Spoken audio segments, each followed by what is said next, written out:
अरे सब जन बच के रहना। छलिया आया हुआ है वृंदावन में। क्या हुआ? अरे छलिया आ गया है। वृंदावन में मायावी छलिया। अरे क्या हुआ? कौन छलिया? मायावी छलिया, सबको छलता है वो। हाँ, कुछ भी कर सके है वो। बहुत भयानक। अरे भानु ठहर जरा, क्या हुआ? बहुत भयानक है वो, बच के रहना सब लोग। अरे भेष बदल ले तो है वो। हाँ। क्या हुआ? छलिया है वो। अरे पूरी बात तो बताओ। रानी भाभी, रानी भाभी, कान्हा घर पर ही है ना? ऐसे भड़बड़ा क्यों रहे हो? कोई भूत देख लियो है क्या? भूत ना भाभी, छलिया से भेंट हो गई। सच्ची का मायावी छलिया है भाभी। क्या उल्टा सीधा बोले जा रहे हो? ठीक से बताओ। अब बोलो भी। वो कान्हा के पीछे पड़ो है वो। मेरे लल्ला के पीछे? हाँ रानी भाभी, हमारे अचेत होने से पहले हमने उसे जय कहते सुना था कि वो वृंदावन आने वाला है कान्हा से मिलने। हे नारायण, मेरे कान्हा की रक्षा करना। जसोदा जी, मायावी छलिए से बचना बालकों के बस की बात ना है। जीजी, बालक वन में अकेले हैं।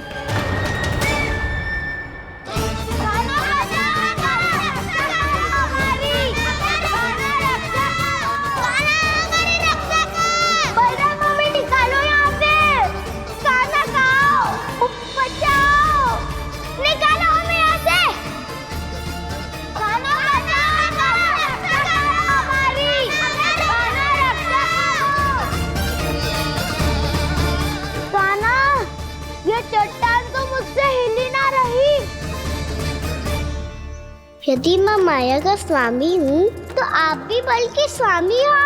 ताऊ, अपनी क्षमता, अपना सामर्थ्य स्मरण करो।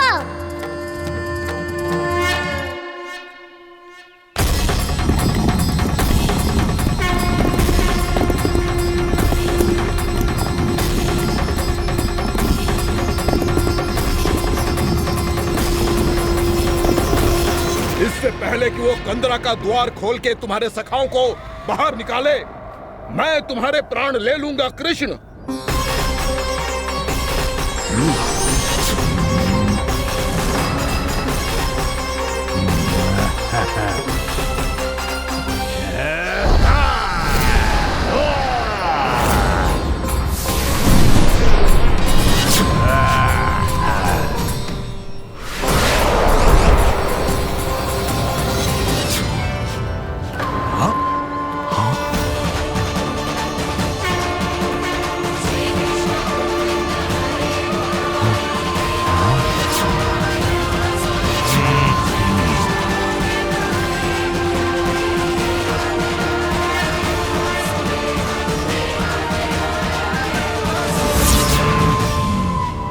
कितनी पूजा करोगे ब्रह्मासुर?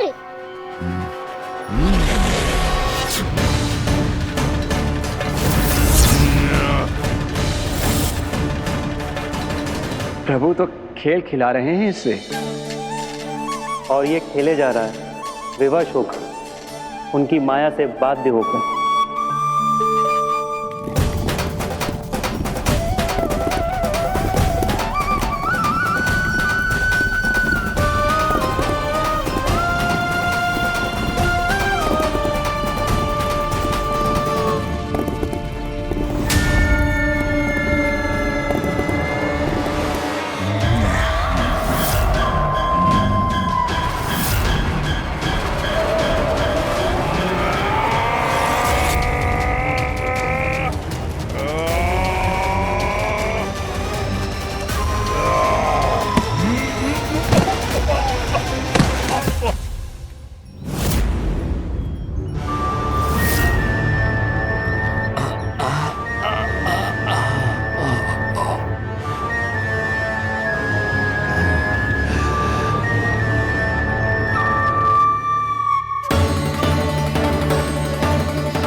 जो प्रभु के सामने माया करने आया था, वो स्वयं को ही माया में उलझा हुआ पा रहा है।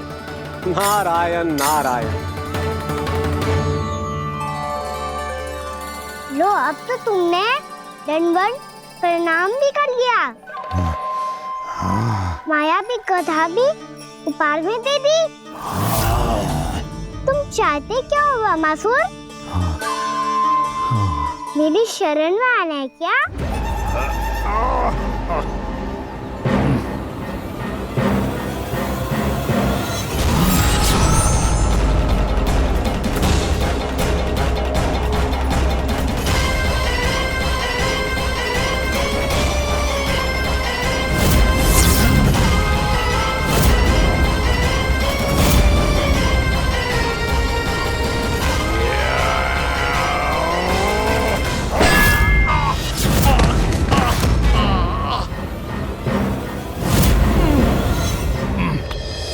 सोच विचार का समय ना है हमारे पास। अपने बालकों की रक्षा के लिए इसी क्षण में निकलना होगा। और वो छलिया किसी का भी रूप धारण कर सकते हो। सुलक्षणा तेरा, शांति तेरा या मेरा, किसी का भी रूप धारण करके हमें भ्रमित कर सकते हो। इसीलिए हमें सतर्क रहना होगा। समझ आई? चलो।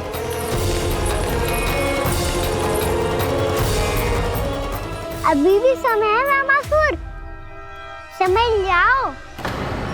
यदि मैया आ गई तो बात गड़बड़ हो जाएगी।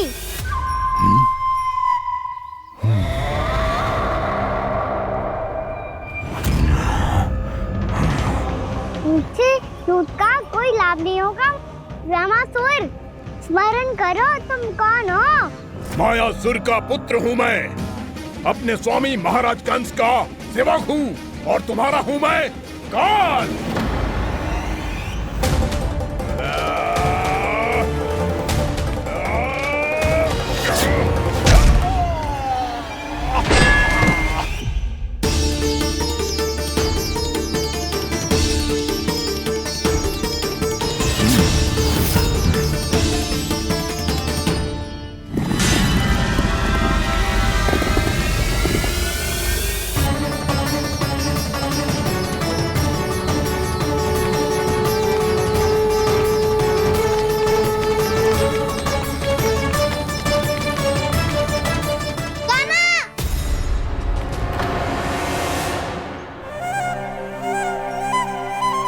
बाबा कहते हैं दुष्टों को पहले बातों से समझाना चाहिए, फिर भी ना माने तो अस्त्र ना उठाना दृढ़ता होती है।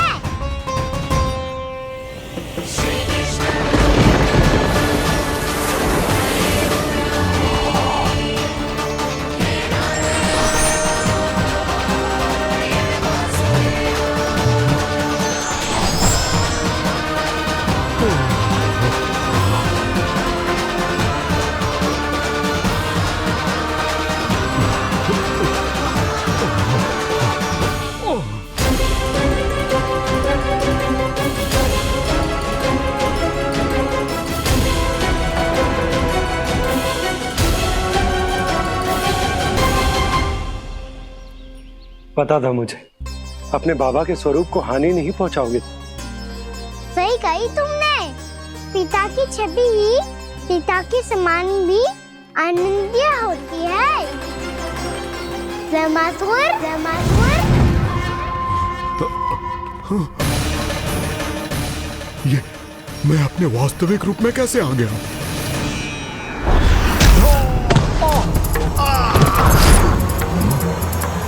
मेरे बाबा का स्वरूप नहीं लेना चाहिए था तुम्हें। मैया ने सिखाया है भूल को क्षमा किया जा सकता है, पर जानबूझ के किए गए अपराध के लिए दंड ही एकमात्र विकल्प होता है। ये बार बार अपनी मैया का नाम ले रहा है। यदि मैं वो स्वरूप लूं तो अपनी मैया पर वार नहीं कर पाएगा ये।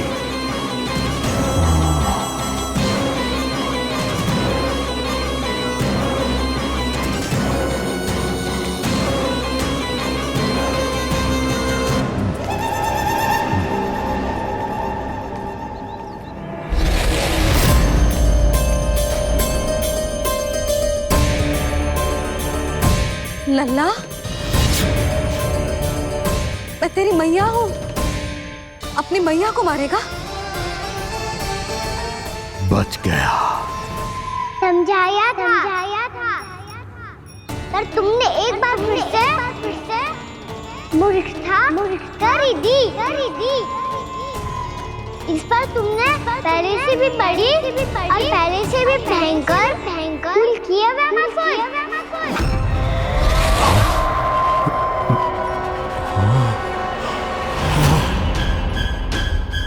ये क्या हो रहा है मुझे? बार बार मेरा रूप क्यों बदल रहा है? ममता को समझे बिना अधिक समय तक मैया का स्वरूप हरण करके नहीं रख पाओगे व्यामासुर।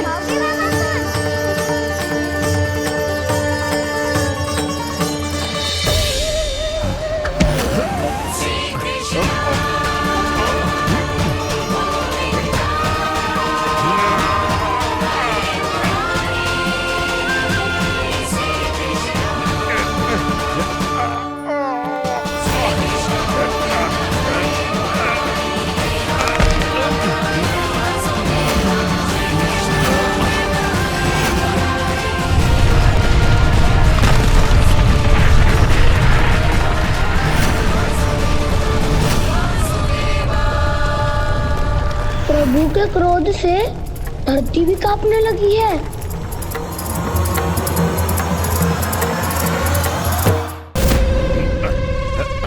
पुत्र को मारने के उद्देश्य से एक मां का रूप लिया तुमने। ये ममता का और मेरी मैया का घोर अपमान है व्यामासुर।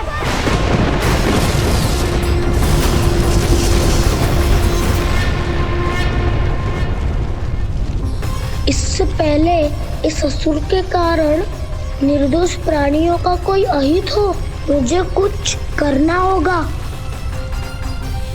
यदि मैं माया का स्वामी हूँ तो आप भी बल के स्वामी हो। दाऊ, अपनी क्षमता अपना सामर्थ्य स्मरण करो।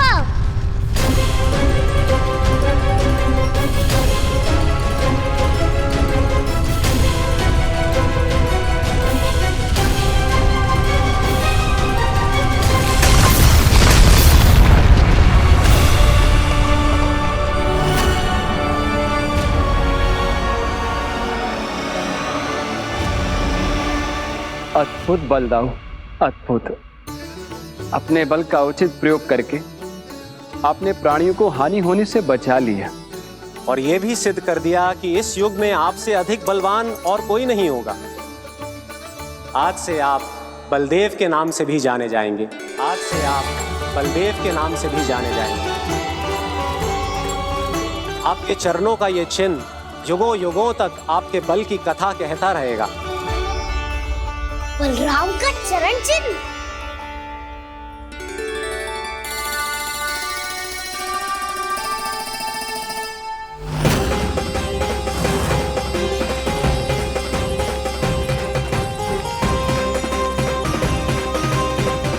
मेरी माया से आज तक कोई नहीं बच पाया है।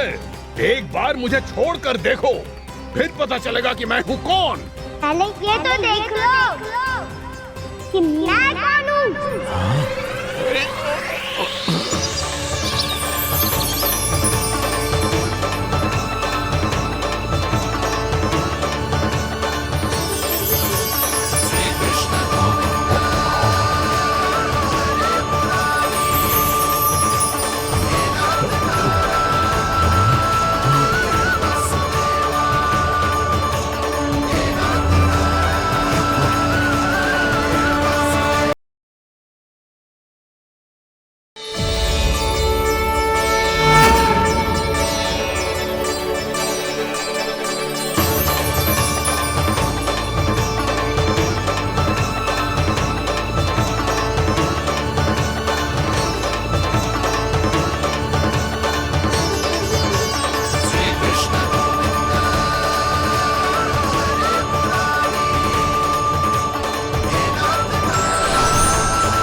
कुछ वरन आया व्यामासुर।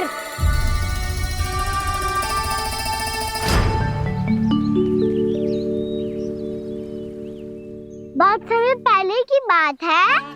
बहुत बड़े भूमाकर राज करते थे तुम। तुम्हें महान राजा भीमम के नाम से जाना जाता था।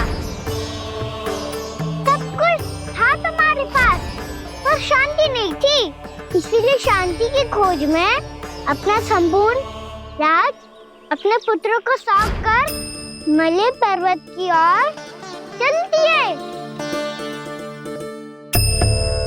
अनेक वर्षों की तपस्या के बाद तुम्हारे तप की कीर्ति चारों ओर फैलने लगी और फिर सच्चे तपस्वी की धूप में तुम्हारी ख्याति से प्रभावित होकर महर्षि उलट तुमसे भेंट करने आए। राजा भीमरथ, आपने ईश्वर की प्राप्ति के लिए सब कुछ छोड़ दिया, पर अपना अभिमान नहीं छोड़ पाए। इसीलिए मेरे आगमन पर सम्मान के साथ खड़ा होना तो दूर, मेरा अभिवादन भी नहीं किया। अभिमान तपस्वी का गुण नहीं होता है राजन, अभिमान राक्षसी गुण है। इसलिए मैं आपको श्राप देता हूँ कि आप अगले जन्म में एक राक्षस के रूप में जन्म लेंगे, एक राक्षस के रूप में जन्म लेंगे। मुझे क्षमा कर दीजिए महर्षि, मैंने जानबूझकर आपका अपमान नहीं किया है। मैं तो यहाँ पर शांति की खोज में आया था। अपने भीतर के संसार में गहरे सोच विचार में डूबा हुआ था मैं। मुझे क्षमा कर दीजिए महर्षि, मुझे क्षमा कर दीजिए। अपनी भूल का आभास प्रायश्चित की ओर पहला पग होता है। मैं अपना श्राप तो वापस नहीं ले सकता, परंतु आपको एक वचन अवश्य दे सकता हूँ। जब भी प्रभु नारायण का अवतार होगा, आपको उचित समय पे वो वरदान देंगे जिसकी आप लंबे समय से प्रतीक्षा कर रहे हैं।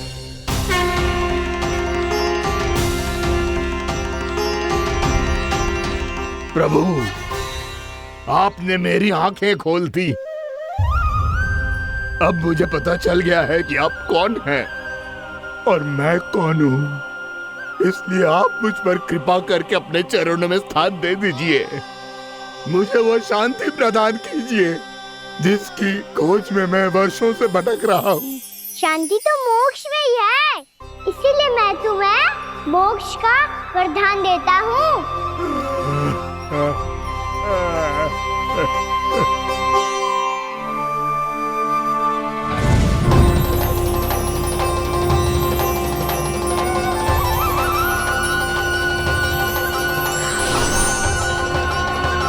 प्रभु की ये लीला सदैव स्मरण रखी जाएगी। इस स्थान को इनका आशीर्वाद मिलेगा और इस कंदरा को व्योमासुर की कंदरा के रूप में पहचाना जाएगा। भविष्य में अनेक ऋषि मुनियों की शरण स्थली बनेगी ये कंदरा। दीदी, ये कोई साधारण बालक ना है। ऐसा चमत्कार कोई साधारण बालक थोड़ी ना कर सकते है। तुम सत्य कह रहे थे बलराम, कान्हा सच्चे में भगवान ही है। तभी तो सब देवता इसे बसाने और इसकी ओर से युद्ध करने आते हैं। तुम सब ऐसे आंखें फाड़ के क्यों देख रहे हो मुझे?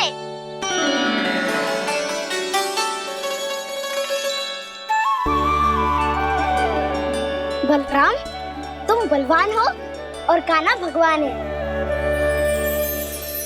दूर दूर तक कोई दिखाई न दे रहा है। ना जाने किस हाल में होंगे बालक। कहीं हम ही तो मार्ग ना भटक गए शीघ्रता के चक्कर में। अब तो एक पग भी ना चलो जा रहे हो। जल, किसी के पास जल है क्या? कंठ तो मेरा भी सूख रहा है मौसी। भाभी, निकट ही जमुना जी है, कहूँ तो वहाँ से जल ले आओ। मैं भी जा रही हूँ भाभी, एक से भले दो। हाँ चल, शीघ्रता से आओ। हाँ।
जानकी, जानकी, क्या होगा इसे? देखो ना जी, अब छलिया की सूचना मिलते ही हम सब बालकों को ढूंढने चली गई और ढूंढते ढूंढते सबको बहुत प्यास लगी आई जी। तो जानकी जमुना जी की नदी से जल लेने गई और उसने जमुना जी का पानी पिया और उसकी जेदशा हो गई। बालक कहाँ है? वो ठीक तो है ना? ऊपर से सब ठीक है, पर भीतर से बहुत भयभीत है सब। जानकी तो बिल्कुल नीली पड़ गया है। लग तो है विष फैल गया है इसको पूरे तन में। मथुरा के सर्वश्रेष्ठ विदेह जी को बुलाए गए हैं उसके उपचार के लिए। जैसे ही इसने जल को मुंह से लगाया, ये गिर पड़ी। चटपटाने का अवसर भी ना मिलो। हाँ वैद्य जी, और निकटी मृत पशु भी पड़े हुए थे। हाँ, मैंने भी अस्थियां देखी थी। इसका तो यही अर्थ हो सकता है कि समस्या वहाँ के जल में ही हो। वैद्य जी, आप रोगी की नाड़ी पे ध्यान दो ना। जे गोपिया क्या कह रही है उसे सुनने की आवश्यकता ना है। जब तक विष के कारण का पता नहीं चल जाता, हम उपचार कैसे कर सकते हैं रानी जी? जी, वो निकट ही यमुना जी में एक विशेष क्षेत्र है। ये सब उसी के जल की बात कर रहे हैं। तब तो ऐसा भी हो सकता है कि किसी विषैले सर्प के काटने का प्रभाव हो। पर सर्प के काटने का चिन्ह ना है उसके तन पे। सर्प जब काटता है तब उसके दांत के चिन्ह बन जाते हैं। मुझे पता है, बड़े बड़े सर्प को काटते हुए देखो है मैंने। एक दिन अब बस कर उज्जवल, ये बड़ी बड़ी हाँकने का समय ना है। पर यदि सर्प ने ना काटा है, फिर जानकी की ये दशा किसने की? अवश्य किसी राक्षस ने की होगी। नाना, कोई विषैला पशु भी तो हो सकता है। यह अवश्य किसी महाविषैले सर्प के विष से हुआ है। सर्प ने भले ना काटा हो, लेकिन ये अवश्य ही किसी महाविषैले सर्प के विष के कारण हुआ है। कालिया नाग। कालिया नाग?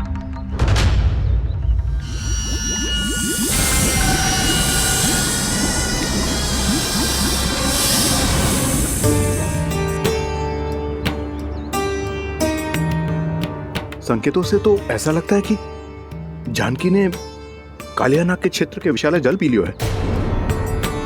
कालिया नाग एक लोक श्रुति है, कल्पना में गढ़ी हुई एक कथा, और कछु न है।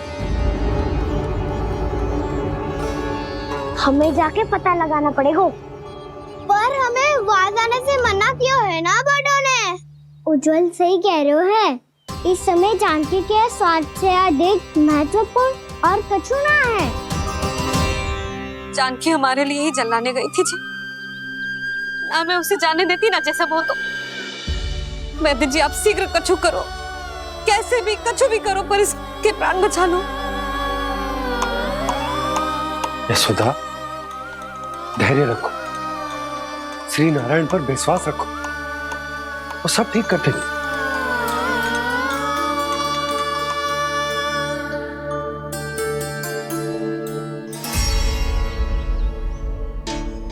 विष की काट की मेरे पास जितनी जड़ी बूटी थी, मैंने सब अर्क बना के पिला दी, पर इसकी दशा में अभी तक कोई सुधार नहीं दिख रहा है। यह अंतिम जड़ी बूटी है। अगर इससे भी चमत्कार नहीं हुआ, तो फिर जो नारायण की इच्छा।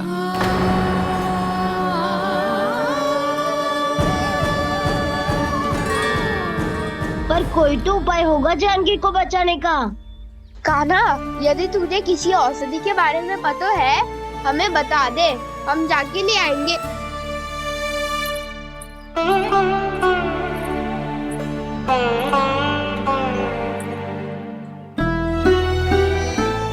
हे नारायण, हे प्रभु, मेरी जानकी के प्राण बचा ले प्रभु। या तो मैं अपने आप को कभी क्षमा न कर पाऊंगी। ये सारी मेरे ही कारण बनाई थी। उसकी रक्षा करो प्रभु, मेरी पुकार सुनो।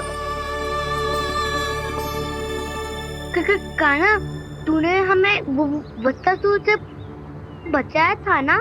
और बकासुर से भी तो। और छलिया से भी तो तूने ही बचाया था ना हमें। क्या ऐसा कोई उपाय ना है जानकी को बचाने का? धनवंतरी,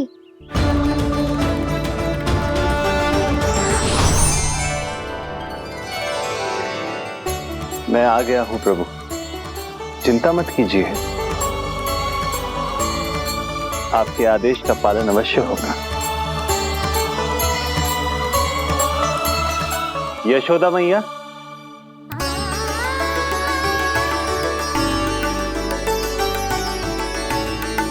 मैया आपको कोई पुकार रहा है।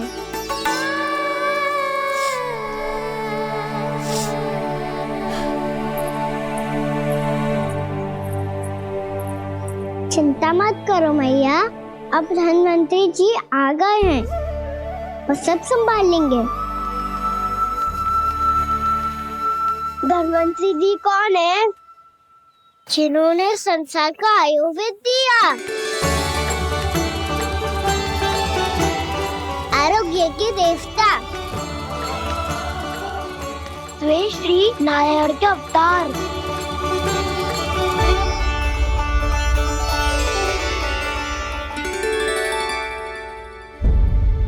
मुझे पता चला है कि आपको वेद की आवश्यकता है।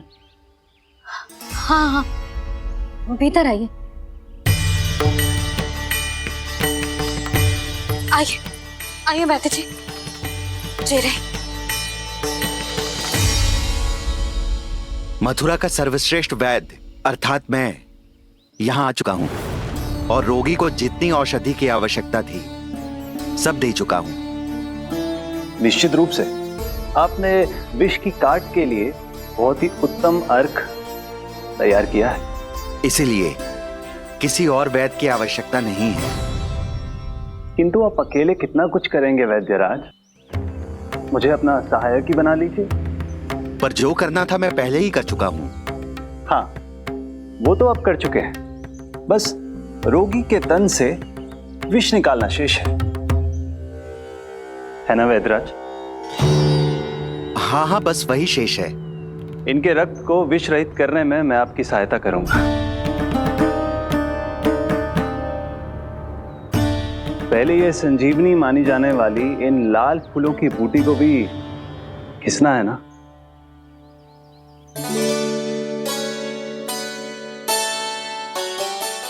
हाँ हाँ, तुम सही कह रहे हो, इसे अच्छे से घिसो।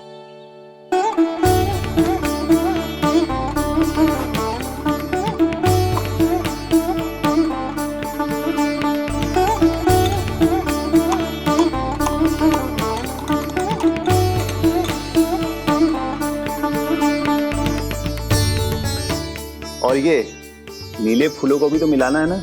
हाँ हाँ, अच्छे सहायक बन सकते हो तुम, ऐसे ही श्रम करते रहो।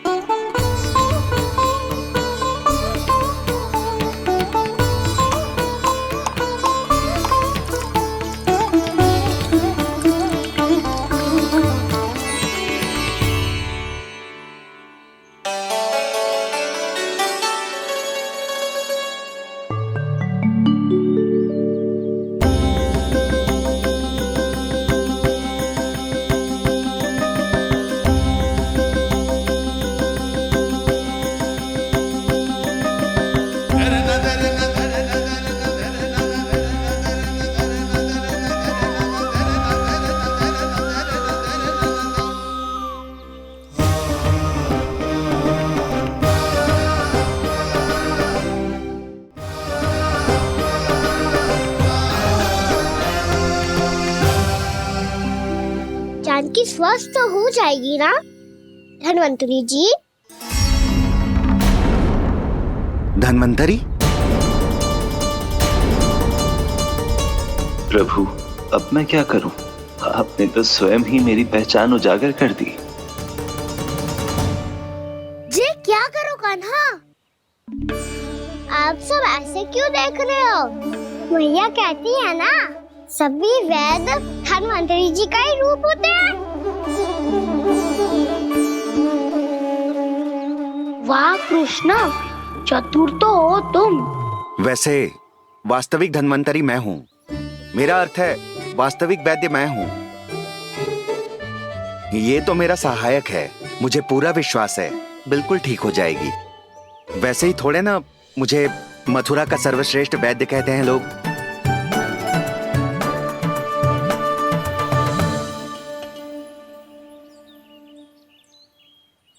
जसोदा भाभी, जसोदा जी, जानकी को चेतना आ गई। जानकी, जानकी, जानकी, तू ठीक है ना? क्षमा करना भाभी, मैं आपके लिए जल ना ला पाई। बस बहुत भूख लगी है। मैं अभी कछु लाती हूँ। जानकी, माखन खाओगी?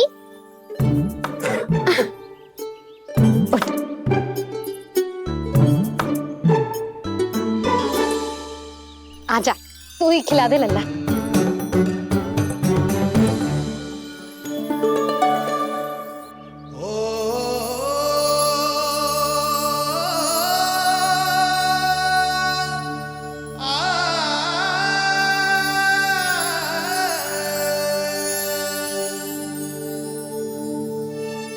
तुम सब मेरे लल्ला को माखन चोर कहती हो ना?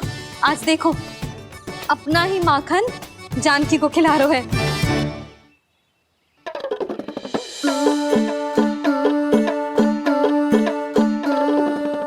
थोड़ा और विश्राम कर लो। सदैव तुम हम सबकी सेवा करती हो, आज मैं तुम्हारी सेवा करूंगा।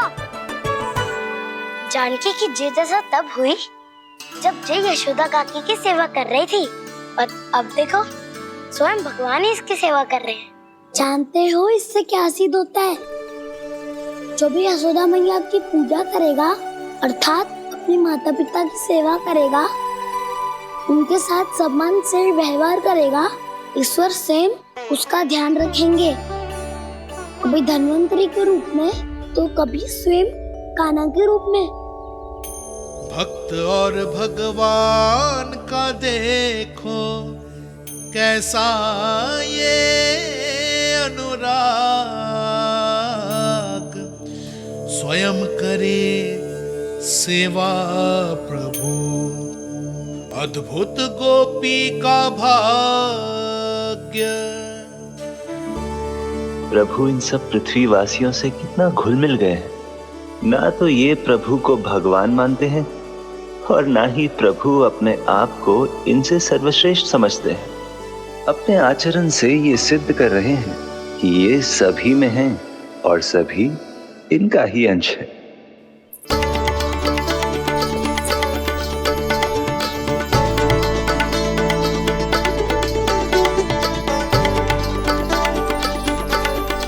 प्रभु, अब मुझे जाने की आज्ञा दीजिए।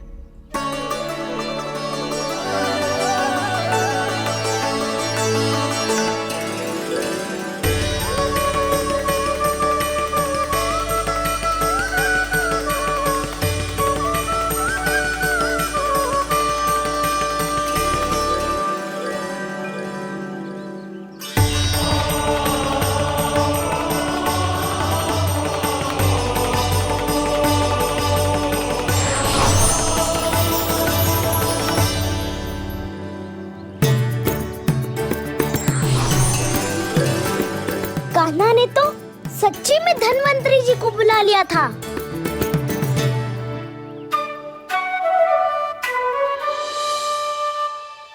जब से कान्हा का जन्म हुआ है ना, मैं तब से देख रही हूँ, तब से हम पे कोई भी संकट आती है ना, तो अचानक से कोई अपरिचित हमारी सहायता करने आ जाता है, और जाते समय कान्हा की आज्ञा लेके जाते है, और कभी कभी तो इसे प्रभु बोल के जाते है। बाबा संभालो।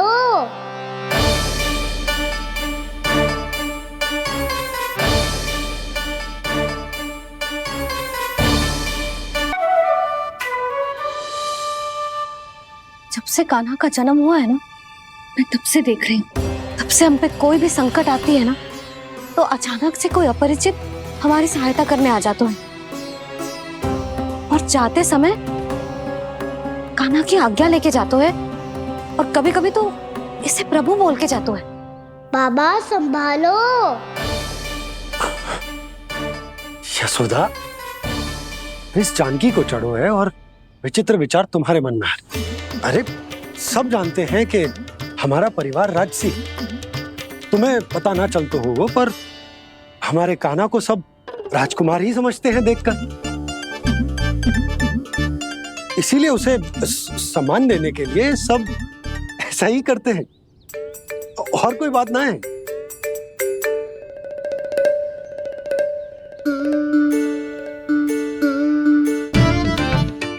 अब जे मेरे लल्ला को ऐसे क्यों घूर रहे हैं? बुरी दृष्टि लगाएंगे क्या? वैद्यराज जी, आपके सहायक तो गए, अब आप यहाँ क्यों? वो क्या है ना, मैं अपने रोगी का निरीक्षण करके पूरी तरह से संतुष्ट होकर ही जाता हूँ।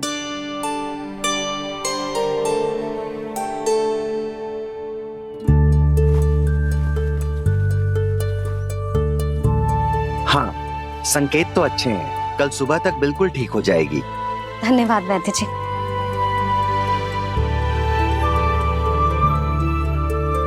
बस तो फिर हम कल पकड़न पकड़ाई खेलेंगे जानकी।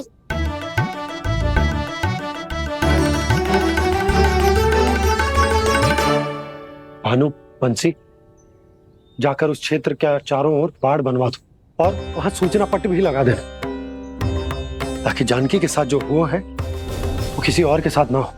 शीघ्र जाओ। जी ठीक है।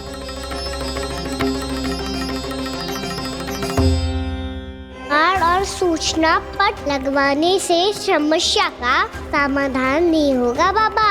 निर्दोष पशु सूचना पट देखकर भी कुछ समझ नहीं पाएंगे।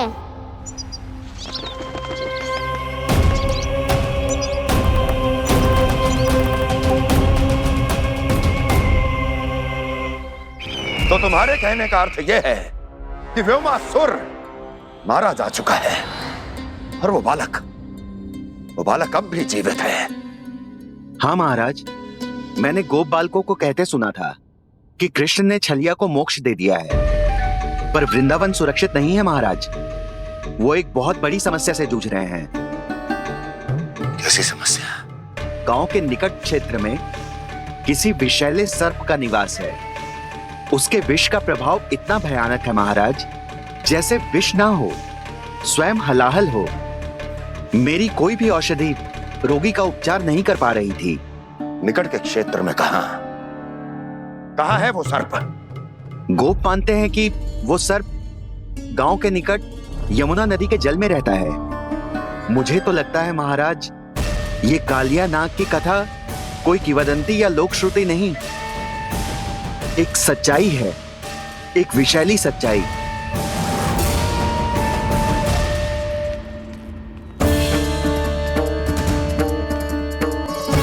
कालिया का सामना करने का समय आ गया है, पर उससे पहले मुझे बुलाना होगा उन्हें।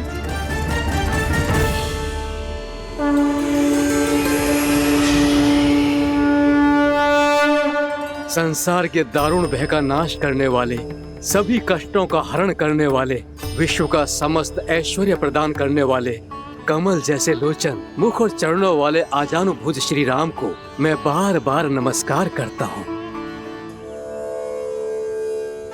आपदामपहर्तारं दातारं सर्व संपदाम लोकाभिरामं श्री रामं भूयो भूयो नमाम्यहम्। कागभूषोंडी कागभूषोंडी कागभूषोंडी। प्रभु क्षमा करें, मुझे जाना होगा।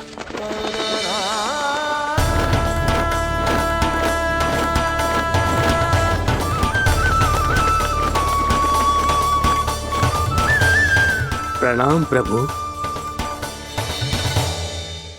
अनेक बार मैं आपके दर्शनों के लिए आया प्रभु। कभी नंद भवन के झरोखों से आपके दर्शन करके चला जाता था, तो कभी दूर किसी वृक्ष की आड़ से आपको निहार लिया करता था। आज आपने स्वयं मुझे बुलाकर धन्य कर दिया प्रभु।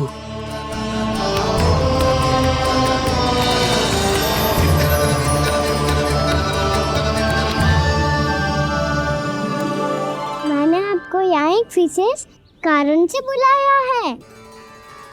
आपके श्राप से इस कालिया नाग को मुक्त करने का समय आ गया है। ये तो बहुत ही उत्तम समाचार है प्रभु। इतने वर्ष बीत गए, मुझे आज भी स्मरण है वो दिन जब मैंने उन्हें श्राप दिया था। अपने क्रोध पर नियंत्रण खोकर बहुत बड़ी भूल कर दी थी मैंने प्रभु। बीती हुई घटनाओं पर दुखी होके कोई लाभ नहीं है। हमें भविष्य की ओर देखना होगा।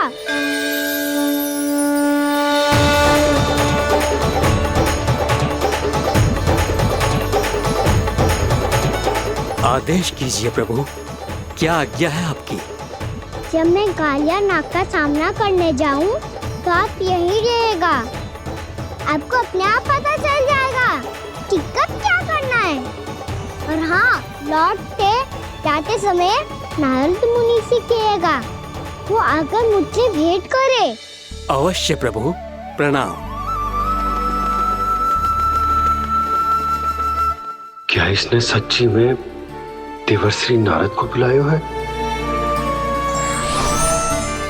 नारायण नारायण, आपको संदेश भेजने की आवश्यकता नहीं थी। आप स्मरण करते और मैं चला आता।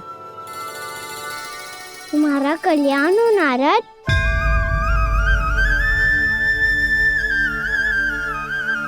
मैंने तुम्हें एक विशेष कार्य के लिए बुलाया है। आज्ञा दीजिए प्रभु। तुम्हें एक बार फिर कंस से भेंट करनी होगी। विचार कीजिए महाराज, क्या आप बिना किसी शंका के कह सकते हैं कि कौन सी पंखुड़ी पहली है और कौन सी आठवीं? उस दुष्ट से भेंट करना स्वयं कीचड़ में उतरने के समान है प्रभु। कमल पुष्प प्राप्त करना हो तो कीचड़ में उतरना पड़ता है नारद। आपका आदेश तो मैं स्वप्न में भी नहीं टाल सकता प्रभु। कंस कालिया नाग के बारे में जान गया है, पर वो उसका सामना करने का साहस नहीं कर पाएगा। मैं आतुर हूँ प्राप्ति, मूर्ख नहीं। मेरी बुद्धि फिर नहीं गई है। मैं स्वयं उस कालिया जैसे महाविषैले सर्प के सामने खड़ा हो जाऊं और अपने ही काल को आमंत्रित कर लूं। तो फिर अपने लाभ के लिए उसका प्रयोग करने का कोई और उपाय सोचिए स्वामी। कुछ ऐसा कीजिए कि यमुना नदी का पूरा जल विषैला हो जाए और वृंदावन वासी उसका उपयोग करे, और आपका काल कहलाने वाला वो बालक स्वयं काल के गाल में चला जाए। उत्तम उत्तम सुझाव है प्राप्ति। अब मुझे उस कालिया तक पहुंचने का मार्ग ढूंढना होगा। उसको विवश करने का कोई उपाय ढूंढना होगा, क्योंकि व्यक्तिगत रूप से उससे भेंट करना असंभव है। असंभव। आप सही कह रहे हैं प्रभु। कंस में उतना सामर्थ्य नहीं कि वो कालिया नाग का सामना स्वयं कर सके। वैसे तो कालिया गरुड़ देव का भी सम्मान नहीं करता, तो फिर वो कंस का सम्मान क्यों करेगा भला? नहीं करेगा, पर कंस तुम्हारा सम्मान अवश्य करेगा नारद। तुम्हारी बातें भी सुनेगा और मानेगा भी। ये मेरी योजना का बहुत ही महत्वपूर्ण भाग है। तुम कंस के पास जाओ और कहो कि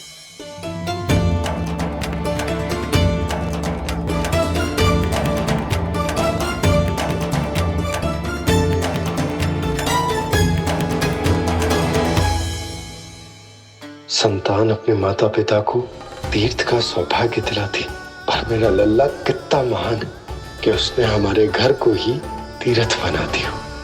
ऐसा तीर्थ जहां मेरी आंखों के सामने भक्त और भगवान का मिलन हो रहा है।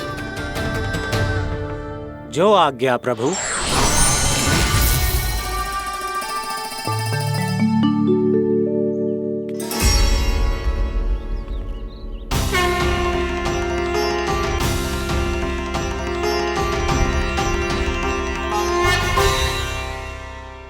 बाबा।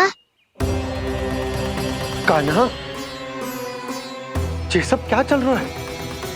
पहले काक भुसुंडी जी और फिर जे नारद जी। क्या योजना बना रहे हो तुम? कान्हा, बताना लल्ला, क्या सोच रहे तू? कान्हा देख, अगर तुझे अपने बाबा को ना बताना हो ना, तो अपने भक्त को बता दे। क्या सोच रहे हो लल्ला? क्या करने वाले हो आप?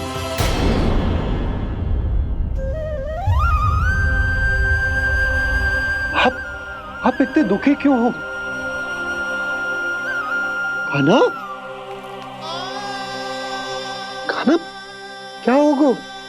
क्योंकि मुझे आभास हो गया है बाबा, समय आने वाला है। कौन सा समय आने वाला है लल्ला?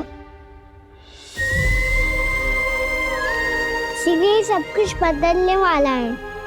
भैया को मेरा सत्य पता चल जाएगा बाबा।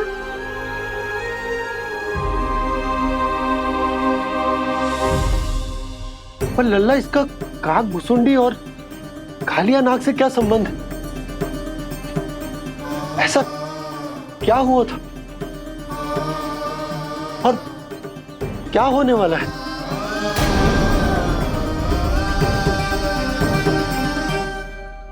जो होने वाला है बाबा, उसका संबंध उससे है जो सैकड़ों वर्ष पहले हुआ था। महर्षि भृगु के एक वंशज थे वेदशिरा मुनि, जो विंध्याचल की पहाड़ियों में साधना कर रहे थे। तभी वहाँ अश्वशिरा नाम के एक दूसरे मुनि आमंत्रण के बिना ही आ गए। कितना सुंदर और शांतिपूर्ण आश्रम है। यहाँ प्रभु की साधना करने में बहुत आनंद आएगा। शीघ्र ही अश्वशिरा मुनि उपस्थिति के कारण होने वाले व्यवधान से बाध्य होकर वेदशिरा मुनि ने अपनी आंखें खोली। कौन हो तुम और यहाँ क्या कर रहे हो? आपके आश्रम में बहुत शांति है मुनिवर। साधना करने के लिए बहुत ही उत्तम स्थान है ये। मैं चाहता हूँ कि मैं भी यहाँ। आप यहाँ साधना करना चाहते हैं, लेकिन इतना भी नहीं जानते कि किसी के आश्रम में प्रवेश करने से पहले उसकी आज्ञा लेनी चाहिए। आप ये भी नहीं जानते कि यदि कोई यज्ञ कर रहा हो तो बिना अनुमति के वहाँ प्रवेश करने से उसकी यज्ञ साधना भंग हो सकती है। आप क्या साधना करेंगे मुनि? आप तो साधना के योग्य ही नहीं हैं। इतना अपमान! एक मुनि के मुख से इतने कड़वे शब्द शोभा नहीं देते। मैं तुम्हें श्राप देता हूँ, जितनी विषैली तुम्हारी जिह्वा है उतने ही विषैले सर्प बन जाओ तुम। और ऐसा सर्प जो सांस भी ले तो निकट का वातावरण दूषित हो जाए। तुम्हारे इस दुस्साहस के लिए मैं तुम्हें श्राप देता हूँ कि तुम अभी इसी क्षण कौवा बन जाओ, और ऐसा कौवा जो कांव कांव करके अनर्गल प्रलाप करता रहे।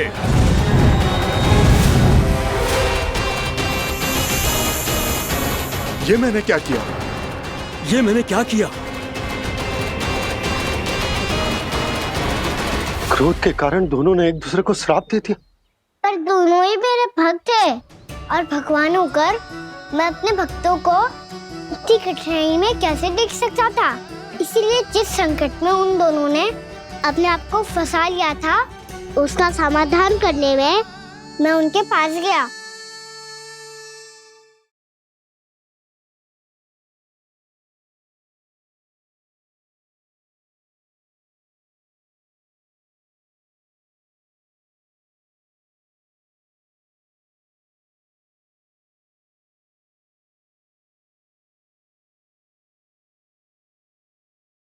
तंग करे मैया को खिजाए, खेले रूठे मनाए।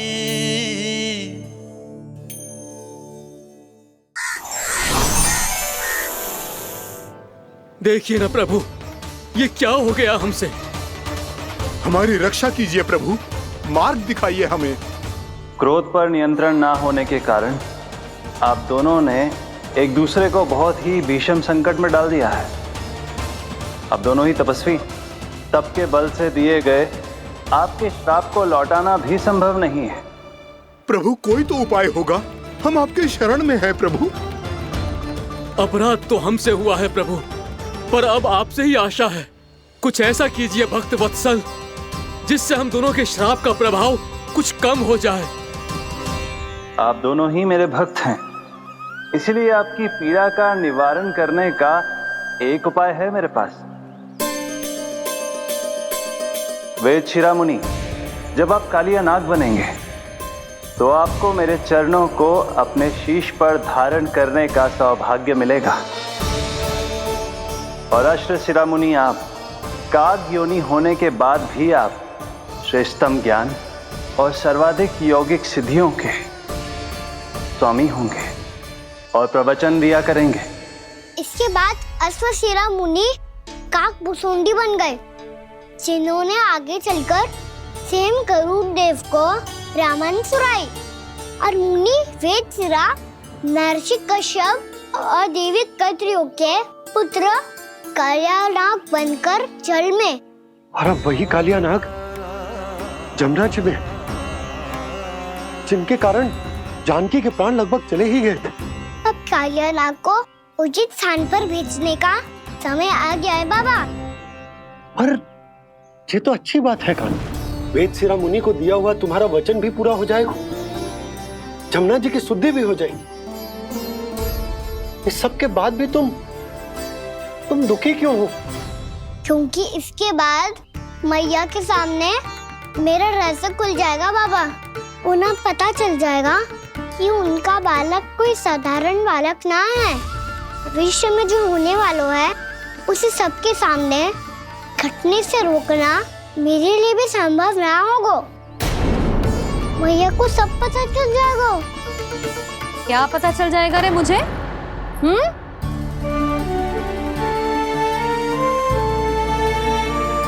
यही कि सबसे अधिक प्रेम मैं आपसे ही करता हूँ। अब बस भी कर, चलो भोजन के लिए बुलाने आई थी तुम दोनों को।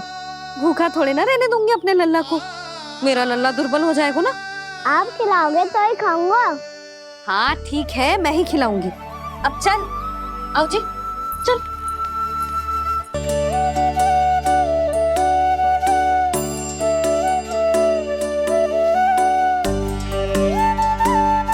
मैया खेलो ना मेरे साथ। मैया सुनो ना, मेरी बात ना मानोगी? अभी बहुत कार्य पड़े लल्ला, देख जानकी को औषधि भी देने जानो है ना। औषधि मैं दे दूंगा, फिर तो खेलोगी ना आप मेरे साथ। पिछले कुछ दिनों से अपनी मैया का अधिक से अधिक प्रेम पाने का प्रयास करो है कान्हा। इसका तो एक ही अर्थ हो सकता है कि कछु बहुत बड़ो होने वालों है। कान्हा रुक जा लल्ला। कान्हा क्यों तंग कर रहा है? मैया को पहन लेना। कान्हा, कान्हा, ये क्या करो तूने?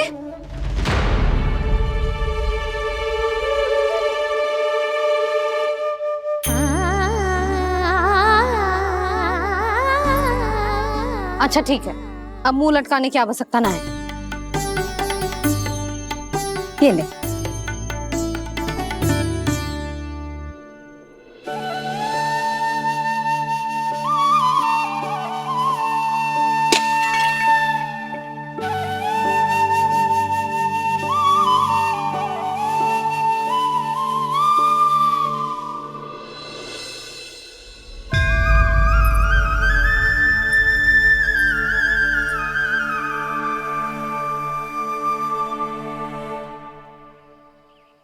तंग करे मैया को खिजाए, खेले रूठे मनाए, लीला अनोखी करके शरारत, कान्हा दंड भी पाए।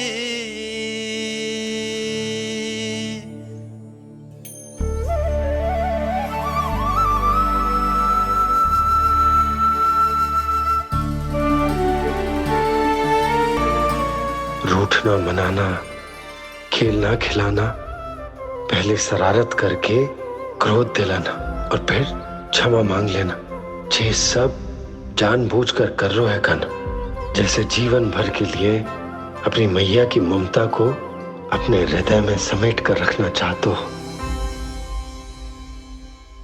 कैसे कैसे करूं उस कालिया से मित्रता, कैसे करूं उसका उपयोग?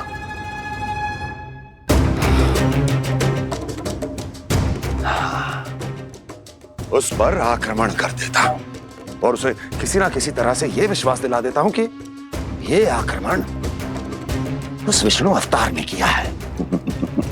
फिर वो क्रोध में आकर सारे वृंदावन वासियों को अपने विष से समाप्त कर देगा। उचित है, ये उचित है। नारायण हरि, नारायण हरि।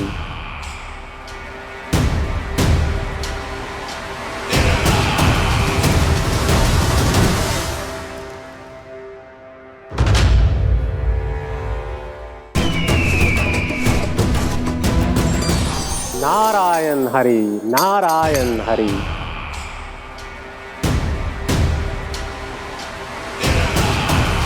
प्रणाम देवर्षि। किस योजना में कितना लाभ है और कितनी हानि, यह आंकलन करते करते थक गए होंगे मथुरा नरेश। देवर्षि, आज मेरा ध्यान कैसे आ गया आपको? आप तो सदैव ही मेरे ध्यान में रहते हैं महाराज कंस। सत्य तो यह है कि मथुरा में जो भी हो रहा है मुझसे छिपा हुआ नहीं है। मैं जानता हूं कि आप किसी भी असुर को वृंदावन क्यों ना भेजें, और वो असुर कितना भी शक्तिशाली क्यों ना हो, कृष्ण का सामना नहीं कर पाता।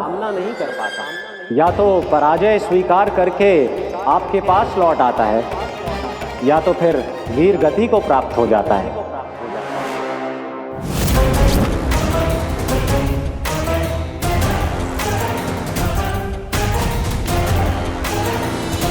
वाह, मुझे मेरी असफलताएं स्मरण कराने आए हैं, मेरे घाव को खुरेदने आए हैं, उन पे नमक छिड़कने आए हैं।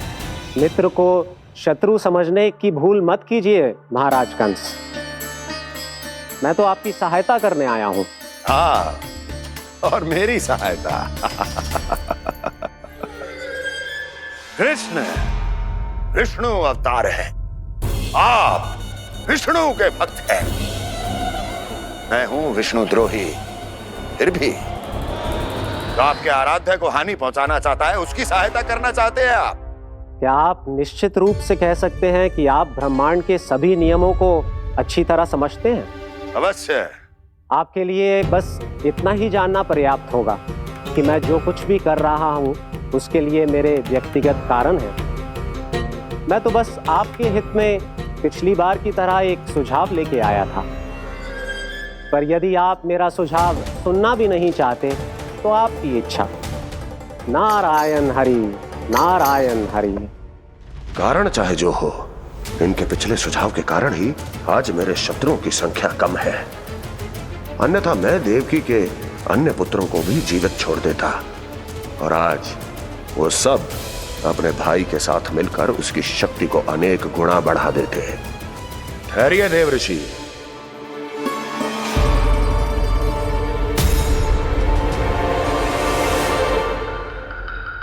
बताइए, क्या सुझाव है आपके पास? मेरे सुझाव का नाम है कालिया नाग।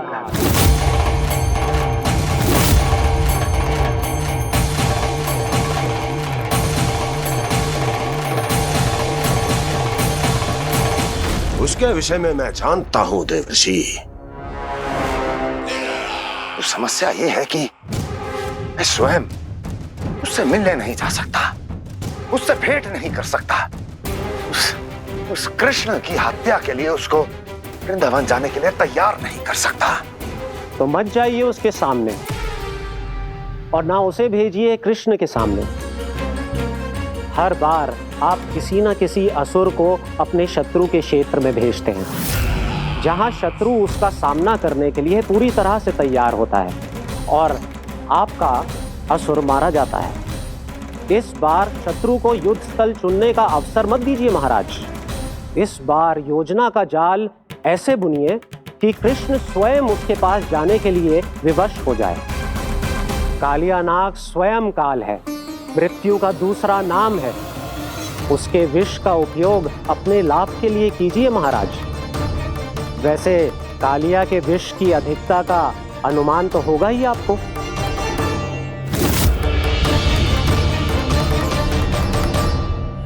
एक बार जो उसके क्षेत्र में पहुंच गया, फिर उसके विष से बचना असंभव है। उचित सुझाव है देवर्षि, उचित सुझाव है। देवर्षि, उस छलिया विष्णु की भक्ति करते करते आप भी उसके रंग ढंग सीख गए हैं। उचित है। उचित है।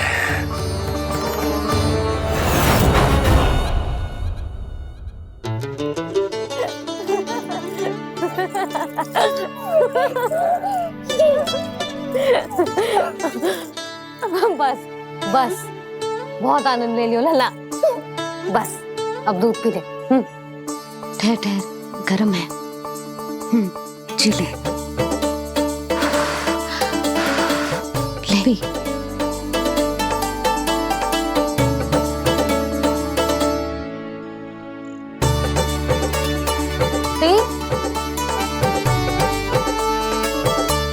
मैं ना होती तो ना जाने क्या होता तेरा।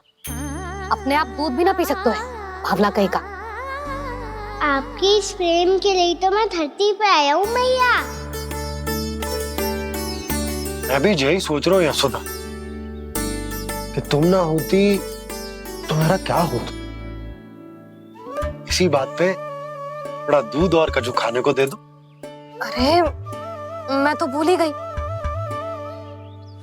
तनिक ठहर जाओ जी, दूध पी लेना तो आपके लिए भी कछु ले आती।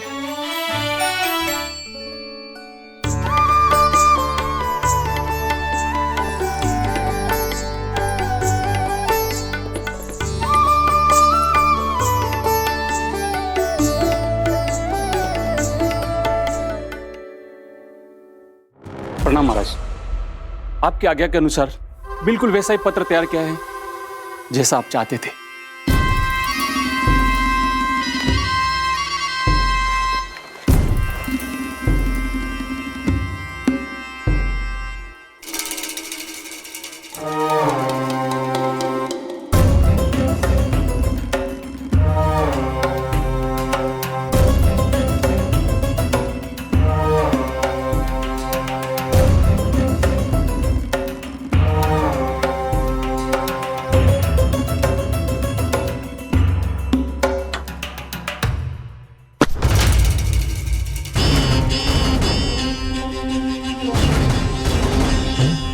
कृष्ण जन्म से लेकर आज तक ये मेरी सबसे महत्वपूर्ण योजना है। इसका सफल होना निश्चित है दूत, किंतु केवल वही करना जैसा मैंने कहा है। जाओ।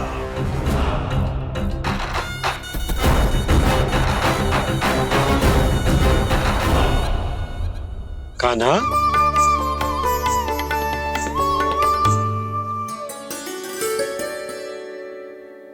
क्या होगा? बाबा मैं चाहता हूँ कि मैया की ममता क्रिस्टल फ्रेम की वर्षा मुझ पे सरकते ऐसे होते रहे। वो तो होती रहेगी लल्ला। अपने लल्ला के लिए किसी मैया का प्रेम कभी कम हो सकता है भला? नंदराज, वो मथुरा से एक दूत आयो है महाराज कंस का राजपत्र लेके।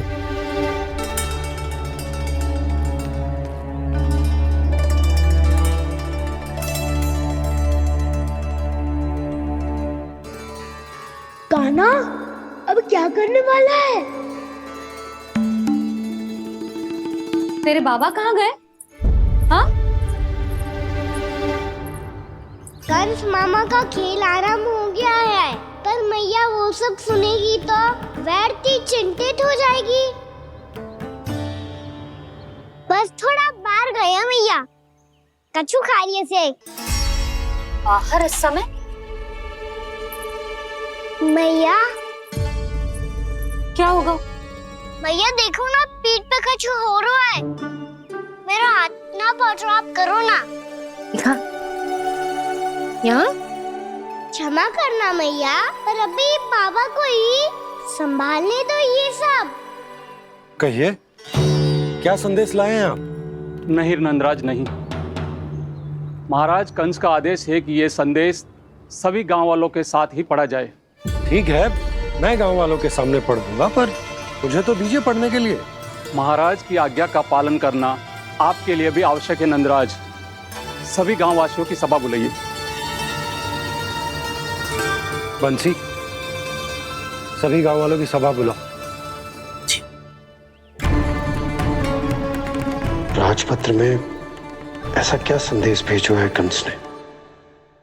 अब मेरे पत्र को पढ़कर सब भौचक्के रह जाएंगे। और वो कृष्ण, उस कृष्ण के पांव के नीचे से तो भूमि खिसक जाएगी, आकाश फट पड़ेगा, बिजलियां गिर जाएंगी। प्राप्ति, ओ प्राप्ति, कंस का पत्र स्वयं को बहुत अधिक शक्तिशाली समझता है ना वो। अब देखता हूं कैसे वो इस महासंकट का सामना करता है। वो कृष्ण, वो अपनी मृत्यु स्वयं चुनेगा या मृत्यु की वेदी पर चढ़ा देगा। प्रिय वृंदावन वासियों को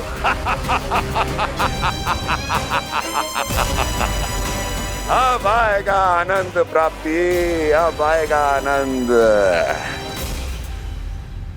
सबको इकट्ठा करवा के ही पढ़वाएगो। अवश्य ही कोई विशेष संदेश दिया होगा कंस ने। मैं भी यही सोच रही हूँ सुलक्षणा जी, कछु ना कछु तो विशेष है, पर जे हो क्या सकता है?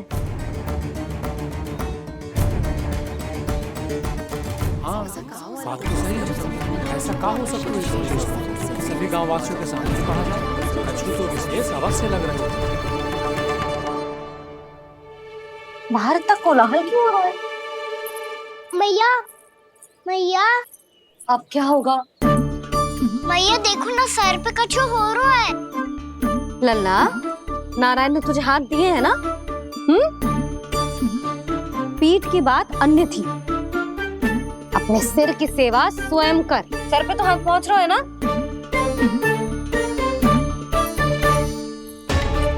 मैया सुनो ना, मैया देखो ना, तीव्र कर कछु हो रहा है। मैया देखो ना, तीव्र कछु हो रहा है।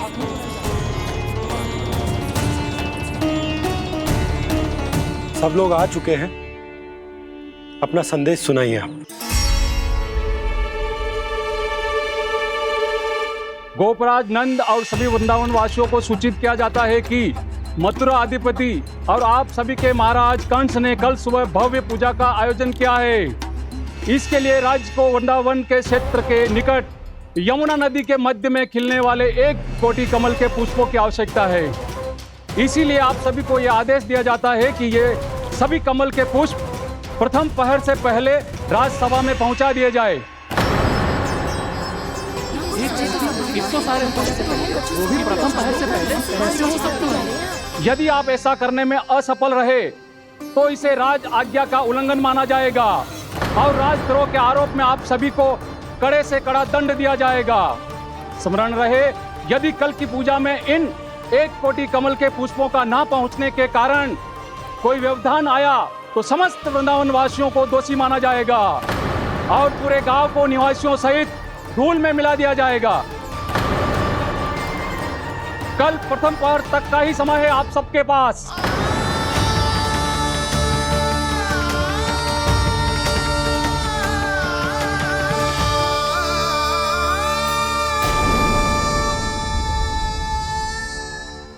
एक कोटि कमल पुष्प, वो भी कल प्रथम प्रहर में? ऐसे कैसे संभव है? और कोई साधारण पुष्प ना, यमुना नदी के मध्य खिलने वाले विशेष कमल के फूल चाहिए उन्हें।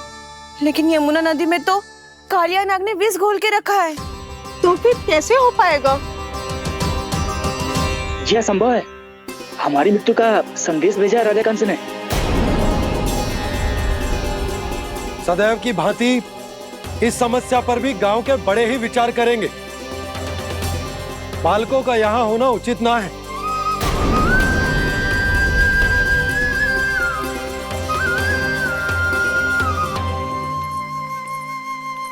लल्ला, ले जिगेंद ले, जा अपने सखाओं के साथ खेल।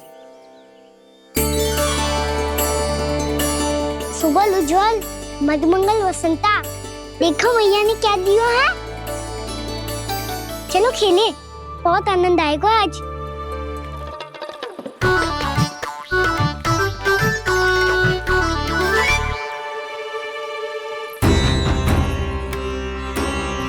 भानु, बंसी, जाओ और शीघ्र ही वो घेरे का कार्य समाप्त करो।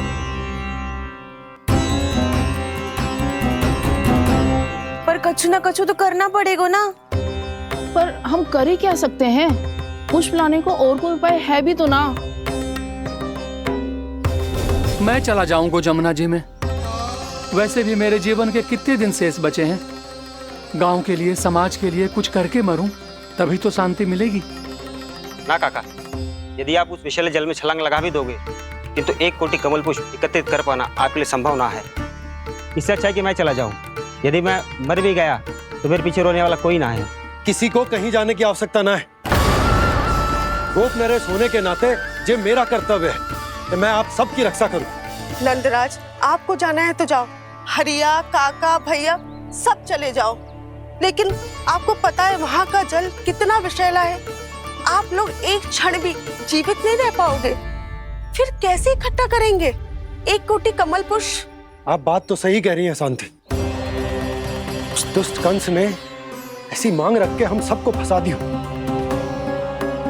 हम में से कोई भी क्यों ना चला जाए और इस संकट का समाधान ना निकले को।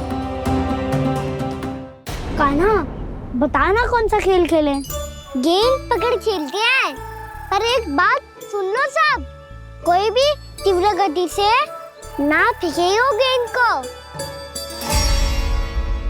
भैया ने फ्रेम बनाई है मेरे लिए। सब तैयार हो? हाँ।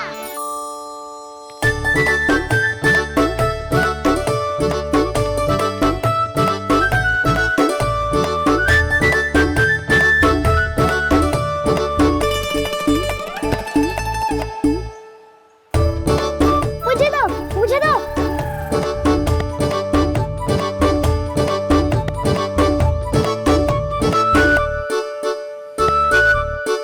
मुझे दो, मुझे दो।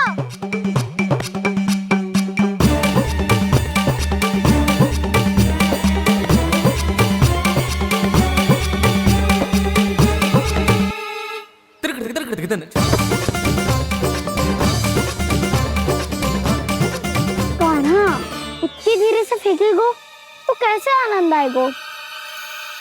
थोड़ा बल लगा के फेंक। हाँ कान्हा, हम अभी बड़े हो गए हैं, तू अब भी छोटे बालकों की तरह फेंक रहा है।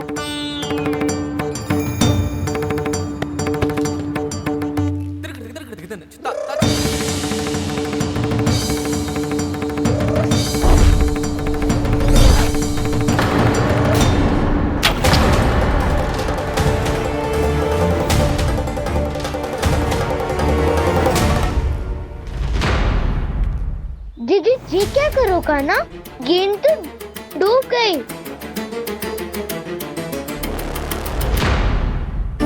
अच्छा, तो ये सब इसकी योजना का भाग था ताकि ये कालिया का सामना कर पाए। तुम सबने तो कही थी तीव्र गति से फेंको। देखो फिकवा दी ना मेरी गेम। मुझसे नदी में। अब मुझे जाके लानी पड़ेगी। रुक जा कान्हा, रुक जा कान्हा। जी क्या बोल रहे थे कान्हा? इसमें तो बहुत संकट है। कोई भी संकट मेरी मैया का उपहार खोने से बड़ा ना है। बहुत प्रेम से बना के उन्होंने दी थी। हे नारायण, कोई उपाय समझ में ना आ रहा है। मैया, अब कैसे करेंगे हम अपने गांव की रक्षा? कीड़े पड़ेंगे उस दुष्ट को। यदि उसके कारण किसी के प्राण चले गए तो कौन सा फल मिलेगा उसे इस पूजा का? तुम सही कह रही हो यशोदा। और हमारे पास कोई और दूसरा विकल्प भी तो ना है। यदि हमने मथुरा की राज आज्ञा का पालन ना किया तो इसका दुष्परिणाम पूरे गांव को भुगतना पड़ेगा।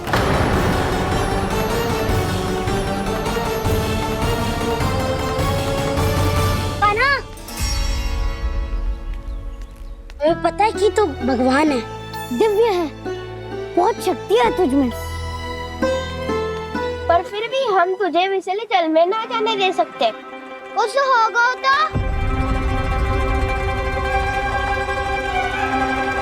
तुम सब इतनी हट कर रहे हो तो ठीक है, ना जाऊंगा।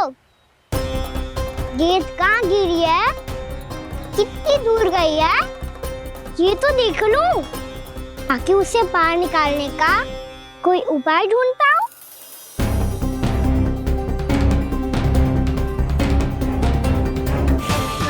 हाँ।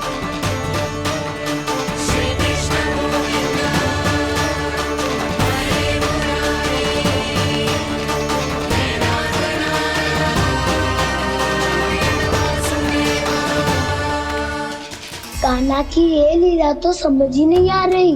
पहले इसने देवश्री नारद को मथुरा जाकर कंस को भड़काने के लिए कहा, फिर स्वयं ही दुखी भी हो गया कि अब इसका रहस्य सबके सामने खुल जाएगा। और अभी स्वयं ही तो इसने कहा था कि गेट बहुत महत्वपूर्ण है, फिर स्वयं ही उसे नदी के विषैले जल में फेंक दिया।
ये क्या किया वाना ने? कालिया नाग तो उसे देखते ही निकल जाएगा।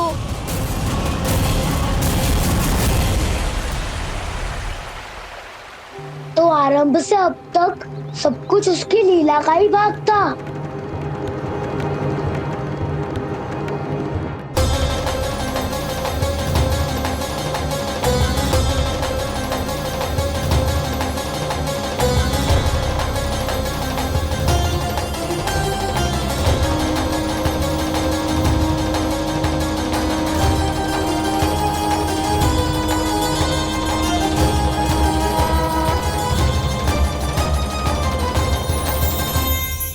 इतना सुंदर रूप, मन मोहने वाली मुस्कान, अद्भुत तेज और भगवान जैसी दिव्यता।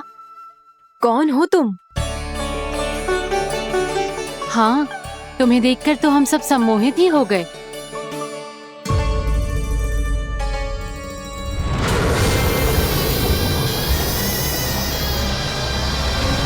तुम जो भी हो बालक, वापस लौट जाओ। हमारा हृदय तुम्हें ही देखते रहना चाहता है, किंतु यदि हमारे पति जाग गए तो तुम्हें अवश्य हानि पहुंचाएंगे। ये बहुत विषैले है बालक, कालकोट जैसे भयानक, इनके विष से तुम नहीं बच सकोगे। नंदराज, कालिया नाग के विष का प्रभाव बढ़ते ही जा रहा है। पहले 8 कोस तक उसके विष का प्रभाव था, अब तो 1 योजन से अधिक क्षेत्र में फैलो है। जल पीने के प्रयास से अनेक पशु मारे गए हैं और नदी के निकट के वृक्ष और वनस्पति सब नष्ट होने लगे।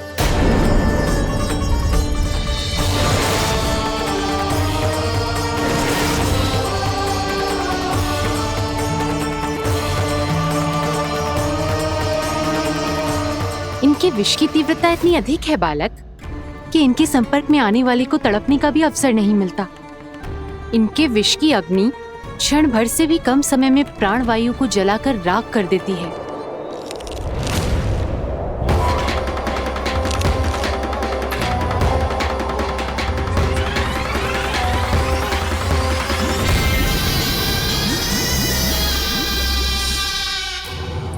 तब तो समस्या और भी गंभीर हो जाएगी।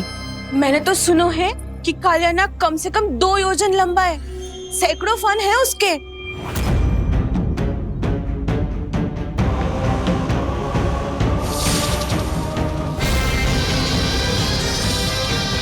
इसका अर्थ तो ये है कि हम दोनों ओर से फंस गए। एक और कंस को 1 कोटि कमल पुष्प देने जो कि कालियानाग के क्षेत्र में पड़ते हैं, और दूसरी ओर उस कालियानाग का विष यमुना जी के क्षेत्र में बढ़ता ही जा रहा।